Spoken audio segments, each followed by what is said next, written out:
कर्कट रोग में पीड़ित बरगढ़ जिला बरपाली ब्लॉक कुंभारी ग्रामर दाशरथी सेठ एक गरीब परिवार रे जन्म होई महात्मा गांधी जीवन में प्रभावित होई महात्मा गांधी स्टाच्यू होई साउंटुथिले स्वतंत्र परिचय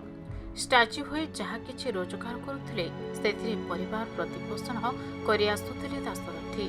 हेले दैव सहिला नाही पुत्र संतान पाई आनंद हेबा परिवर्ते दुख रे भांगी पड़िथिले उभय स्वामी स्त्री कारण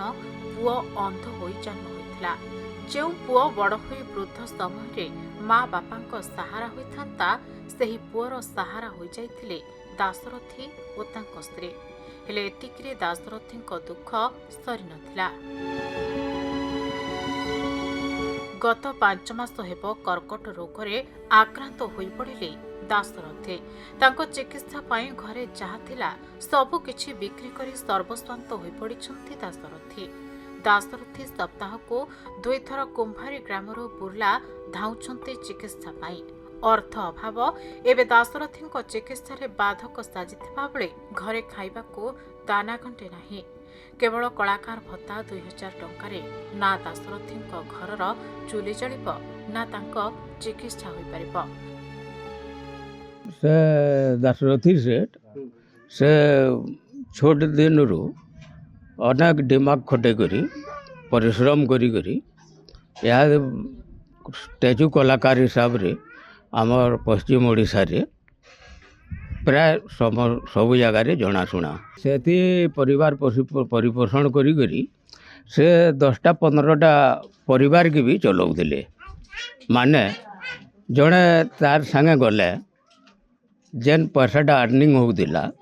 से पैसा के नहीं करी अन्य लोग भी ताकर परिवार मान को भी किसी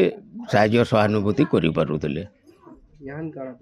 इहादे वर्तमान तार शरीर असुस्थ हेबार लगी बा रुग्णता हेबार लगी ताको कैंसर रे पीड़ित हेबार लगी से वर्तमान इहादे किछि करि ना पारबार जहाको नै चिंतारे भागी पड़िछंती परिवार चिकित्सा सहायता पाई 2 मास हेलाणी बरगढ़ जिलापालଙ୍କ कार्यालय आवेदन करिछंती दाशरथी एवं चिकित्सा पाई अपेक्षा रे रहिछंती